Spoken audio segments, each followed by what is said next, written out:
Everyone, welcome to Saroj Mishra's YouTube channel. मेरे YouTube channel पर आप सभी का बहुत बहुत स्वागत है।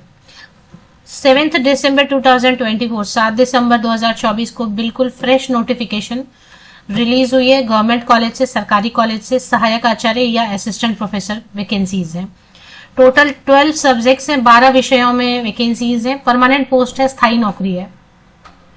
Salary 7 CPC level 10, academic level 10, 57,700 की बेसिक पे प्लस अलाउंसेस वगैरह ऐड करेंगे। 90,000 स्टार्टिंग सैलरी होगी। अप्लाई फ्रॉम ऑल स्टेट, किसी भी स्टेट से आप अप्लाई कर सकेंगे। और सबसे अच्छी बात यह है कि कई सारे कैंडिडेट्स के लिए फीस भी नहीं है, तो फ्री ऑफ कॉस्ट अप्लाई कर सकते हैं। सरकारी कॉलेज है, परमानेंट स्थायी नौकरी है, असिस्टेंट प्रोफेसर, सहायक आचार्य के। बाकी डिटेल आगे वीडियो में चेक करेंगे। जैसे मैंने आपको बताया 7 दिसंबर को मैं वीडियो बना रही हूँ और 7 दिसंबर को ही ये नोटिफिकेशन भी आई हुई है। आज ही ये रिलीज हुआ है। आर्यभट्ट कॉलेज से है और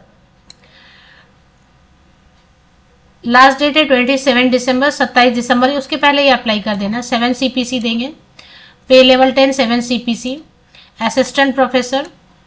ऑनलाइन एप्लीकेशन रहने वाली है और कॉलेज का वेबसाइट रहेगा aryabhattcollege.ac.in। इस पर चलेंगे कहाँ पर है। कोई भी एडेंडम या कोरिएंडम जारी होगा तो वेबसाइट पर चेक करेंगे। पहले तो सब्जेक्ट्स जिनमें वैकेंसीज हैं वो देखेंगे।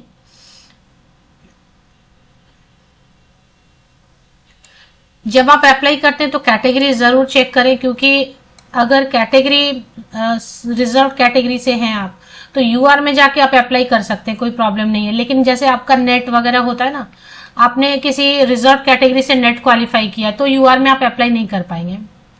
मतलब अनारक्षित से आप नेट नहीं क्वालिफाई हो रहे हैं, मार्क्स उतने नहीं है। आपने सपोज SC कैटेगरी से, रिजर्व कैटेगरी से नेट, CSI या नेट कुछ ऐसा क्वालिफाई किया है तो फिर आपको उस कैटेगरी के लिए वेट करना पड़ेगा जब वैकेंसीज आएंगी तब।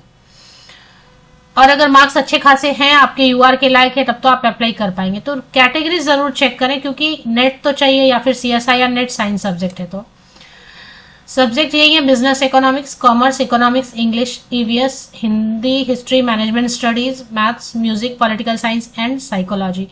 टोटल 28 वैकेंसीज हैं। ज्यादा वैकेंसीज नहीं है पर ठीक है।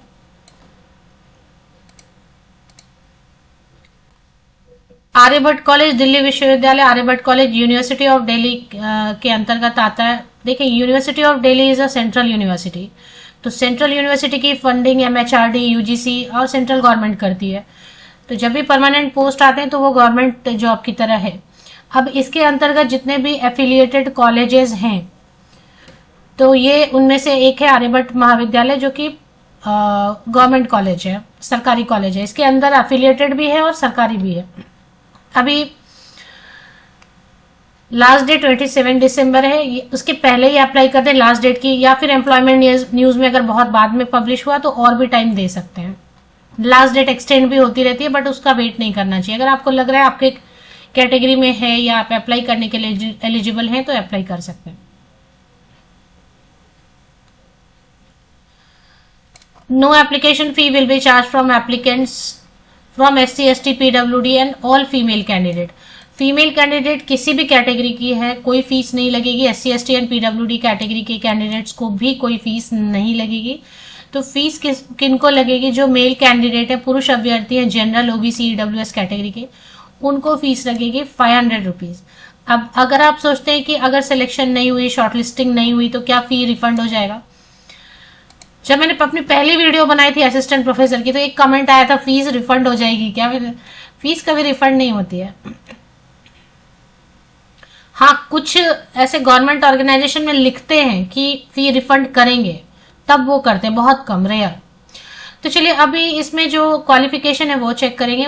क्वालिफिकेशन वैसे ही रहता है, arts, commerce, humanities, science and social science से अगर आप असिस्टेंट प्रोफेसर बनना चाहते हैं तो सबसे पहले अगर आप अनरिजर्व अनारक्षित वर्ग से तो 55% मार्क्स मास्टर डिग्री में रिलेटेड सब्जेक्ट में, संबंधित विषय में, रेलिवेंट सब्जेक्ट में होना चाहिए।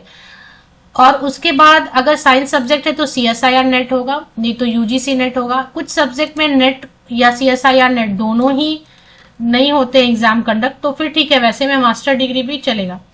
लेकिन यहाँ पे फिलहाल सभी सब्जेक्ट ऐसे हैं जिनमें या तो साइंस सब्जेक्ट है तो CSIR नेट होना चाहिए, या फिर UGC नेट होना चाहिए, या फिर PhD होल्डर्स भी अब अप्लाई कर सकते हैं, या फिर एक और ऑप्शन है PhD है तो भी बिना नेट के आप अप्लाई कर पाएंगे।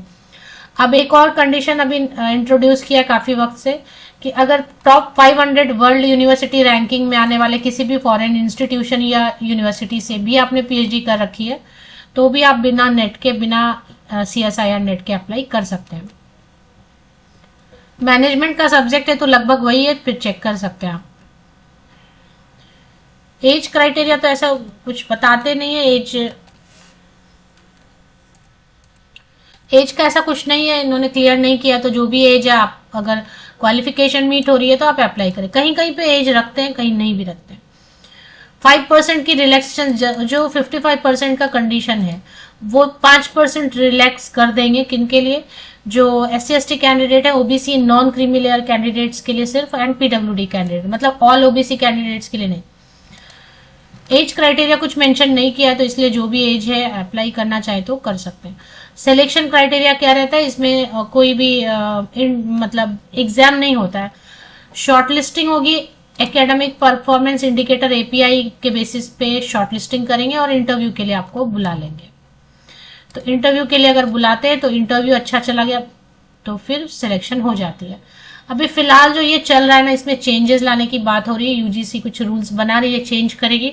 जैसे अभी फिलहाल तो सारा का सारा जो है ना वेटेज आपको एकेडमिक परफॉर्मेंस पे मिल जाता है, तो इसमें थोड़ा सा अभी UGC चेंज लाने वाली है। तो हो सकता है ऐसे कैंडिडेट को भी मिलेगा जिन्होंने PhD वगैरह नहीं भी किया हुआ है या एक्स्ट्रा कैलिबर है, हालांकि एकेडमिक में अच्छा परफॉर्म नहीं कर पाए लेकिन एक्स्ट्रा, मतलब उनके पास एक्स्ट्रा कुछ कैलिबर है, तो एक्स्ट्रा ऑर्डिनरी स्टूडेंट्स हैं, या फिर कुछ ऐसी चीजें रहेंगी, कुछ ऐसा ऐड करेंगे जिससे कि नॉर्मल स्टूडेंट जो बहुत अच्छा एवरेज, बहुत अच्छा स्कोर नहीं भी करवाए, उनको भी मौका मिलेगा असिस्टेंट प्रोफेसर बनने का। ये रिसर्च पब्लिकेशन के मार्क्स भी थोड़े बदलने वाले हैं, यहाँ पे कुछ और ऑप्शन भी डालेंगे। तो चलते पहले ऑफिशियल वेबसाइट पे। आर्यभट्ट महाविद्यालय दिल्ली विश्वविद्यालय, ये ऑफिशियल वेबसाइट है, यूनिवर्सिटी ऑफ दिल्ली से एफिलिएटेड है। एंड यहाँ पर जो सबसे पहले अभी ब्लू स्ट्रिप में स्क्रॉल हो रहा है छोटा सा, अगर आप देख पा रहे होंगे, advertisement for permanent teaching options, तो यही है। और अप्लाई कैसे करना है तो वो देख लेते हैं। देखिए, यूनिवर्सिटी ऑफ दिल्ली के अंतर्गत जो भी आता है ना, उसमें एक लिंक रहती है, उसी लिंक से जाके अप्लाई करना रहता है। COLREC, ये देखें, ये लिंक है ना, इससे अप्लाई करना रहता है। इस पे अभी ऐड नहीं हुआ होगा, कई बार ना 2-3-4 दिन बाद या 1 वीक के बाद ऐड करते हैं कॉलेज का नाम, और फिर ऑप्शन पोर्टल ओपन करते हैं अप्लाई करने का। तो अगर आप colrec.uod.ac.in पर जाते हैं और आर्यभट्ट कॉलेज का नाम अभी आपको इमीडिएटली नहीं मिलता, तो वेट करना 3 to 4 डेज में ये चेंज हो जाएगा, अपडेट आ जाएगी इस पे, फिर अप्लाई कर पाएंगे। ऑफिशियल वेबसाइट के लिंक के लिए वीडियो के डिस्क्रिप्शन बॉक्स को नीचे तक स्क्रॉल डाउन करके चेक कर लें। ये जो यूट्यूब वीडियो आप देख रहे हैं, इसका डिस्क्रिप्शन बॉक्स होता है, उसको चेक करें नीचे तक, लिंक आपको Aryabhatta college university of Delhi की डायरेक्ट लिंक मिल जाएगी। मैंने विकिपीडिया से लिया, अगर आप चाहें तो आप विकिपीडिया के थ्रू भी लिंक ले सकते हैं।